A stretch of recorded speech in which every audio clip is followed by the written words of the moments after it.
Meanwhile, opposition spokesman on health Dr. Maurice Guy says the recent spike in COVID-19 cases is now a major concern.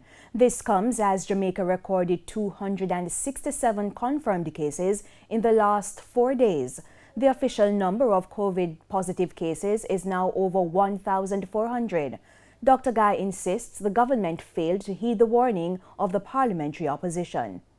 Our concern was that had government listened to us from day one in terms of having pre-testing for these visitors and persons arriving from abroad, then we would not have the challenge that we have now. We know, although the ministry has not said so, that hospitals are under pressure, and reports coming out of the hospitals is that they are overcrowded. There's one particular corporate here hospital which has had to be keeping cases of admissions generally in casualty and outpatients simply because they cannot find beds.